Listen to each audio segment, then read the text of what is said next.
morning. I'm Miss Julie at Miss Julie's Kitchen. We're at the Countryside Conservancy Farmers Market at Old Trail School on Saturday morning bright and early with all my favorite wonderful farmers.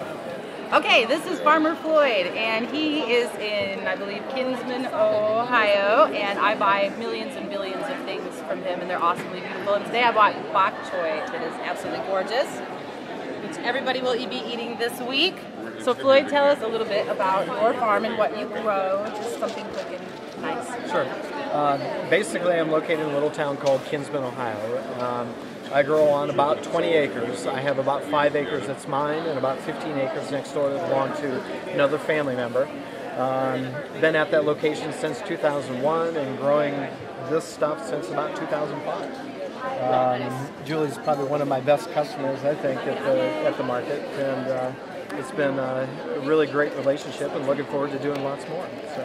Yeah, without Floyd, I would have been in big trouble when I first started because he helped me a lot with prices and letting me take things home when I didn't have any money. So yeah, it's awesome. Trading food. Or trading food. I fed him a lot of waffles over the last couple of years. So absolutely. Thank you very much for what you do, and we love you. Well, you're welcome. Really? I never knew that. That's why I chose that.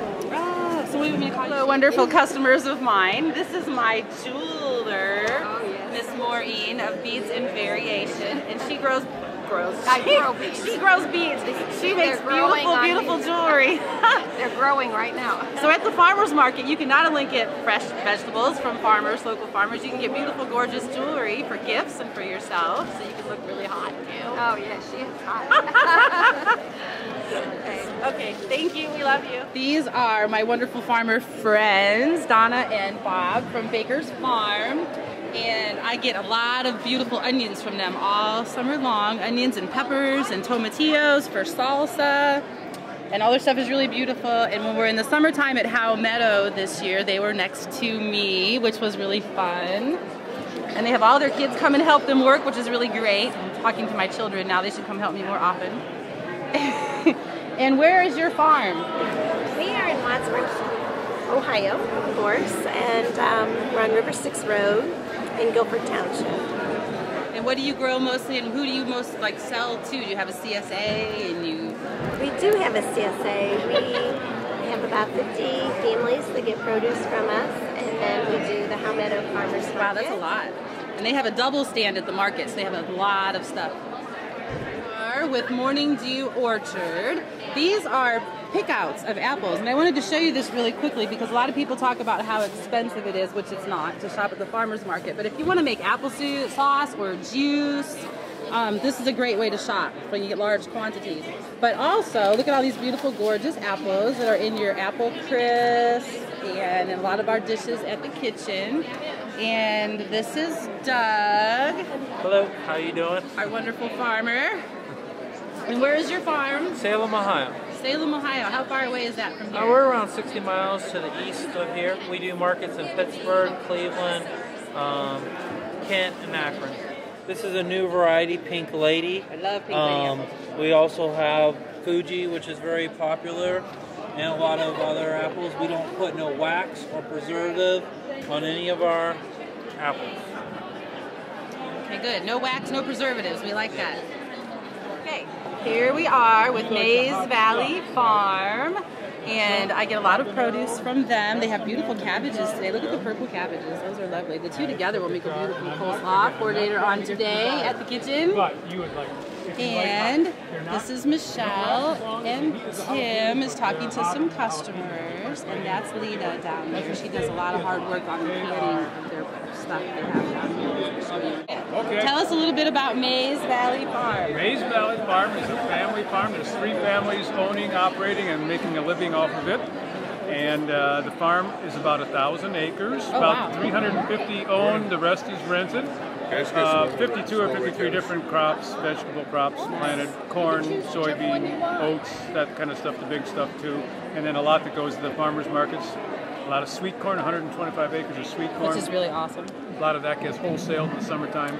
And probably shows up in a lot of the grocery stores or those little street corner stands. Right, street corner stands are awesome. Yeah, and there's a winery. We're a winery also. Been a winery for about 7 years. We grow a lot of our own grapes. Some of it comes from, different states, 5 different states. so on and so forth. Okay. Is there anything special we need to know about your growing processes, or do we use a lot of chemicals? No, we use or very anything? few chemicals actually. that's We don't good to know. spray anything on any of our vegetables. The only thing that gets sprayed is the sweet corn because people don't like worms. None of these vegetables that you see here today or any of the other ones that we have anything sprayed on them at all. Okay, good. It's got a lot of stuff. As a matter of fact, right now we have tomatoes in Wow. the greenhouse, and we also have green beans growing in the greenhouse right now. Nice. And they will show up here eventually, I Probably hope? in January. I'm thinking Oh, in won't that be January. sweet? Yes. Tomatoes we hope in so. January. Well, no. Green beans in Green January. beans in Tomatoes January, okay. later than that. Probably Right. March. Well, maybe that's in like March. incredible. That'll be Yeah, great. and they'll be worth about what you pay for an ounce of gold, we hope. Yeah, well, I'm sure.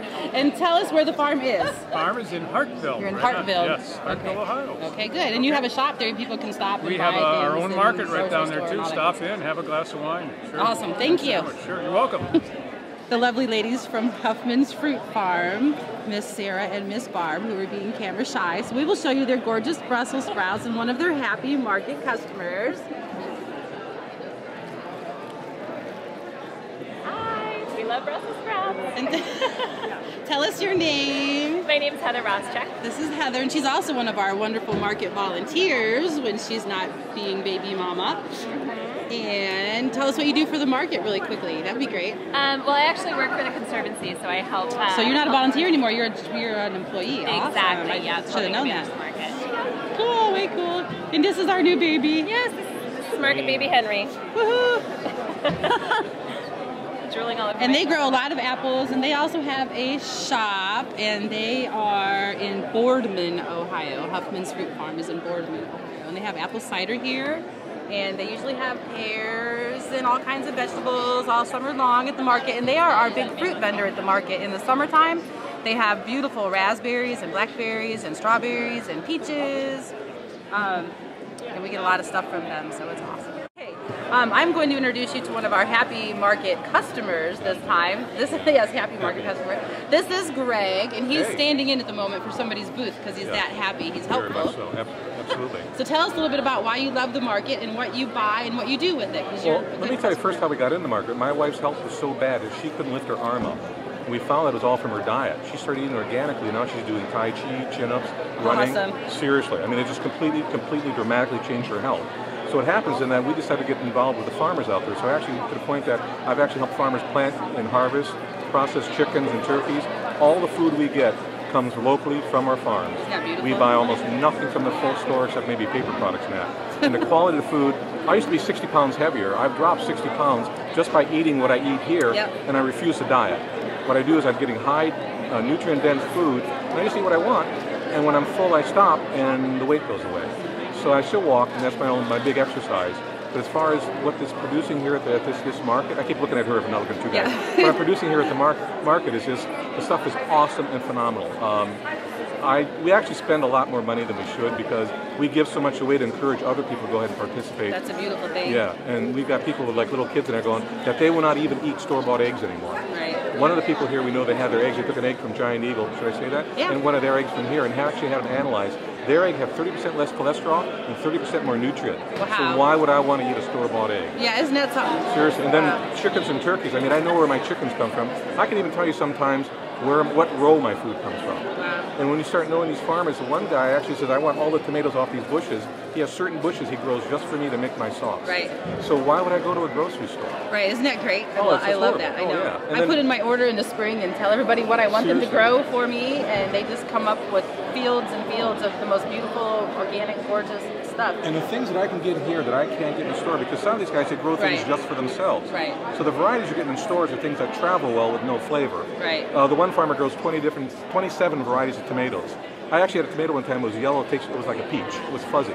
I've had, oh my God, when I make sauce, I put like a dozen different types of tomatoes in there. Not just paste tomatoes. People go, what's your recipe? So, well, call Larry, get all those off that bush, call Al, get all those over here, and you mix them together. Right, it's phenomenal. I do it with my salsa also. Absolutely. Now, like ginger, they're growing ginger here. The one farmer grows ginger. You don't grow ginger in Ohio, it grows in Hawaii. And fresh ginger, you can't grate it. The stuff you buy in the store is actually old. I didn't realize fresh ginger is mushy. You have to keep it in the freezer. It's awesome. I grind it up and put it in the freezer in Ziploc bags. When it's here, I buy all of it that I can. The biggest thing, though, it's really changed our health dramatically. I have a hard time eating in restaurants anymore because the quality of food doesn't match what I get from here. And eating now, I just don't eat as much because you're full all the time. You know, I watched a show on the Cooking Channel the other night, which really made me sad. They were talking about, it was one of those where they make over a restaurant show, and they were saying it was a big, fancy 5-star, everybody dressed up kind of restaurant, but they were trying to lower their food cost to below 20%. That's insane. But you know, they have to pay all those employees and all that high rent and all those fancy things. Right, and so they're cutting back on the quality of your food, and we wonder why everybody's getting sick. Go ahead. Yeah, as an example here is that, you know, this is music, which is like everybody grows music. You can go anywhere and buy music. And a lot of the garlic you buy in the store is actually from China. This is Bogatir. This is somebody that a friend of mine grows locally, certified organic.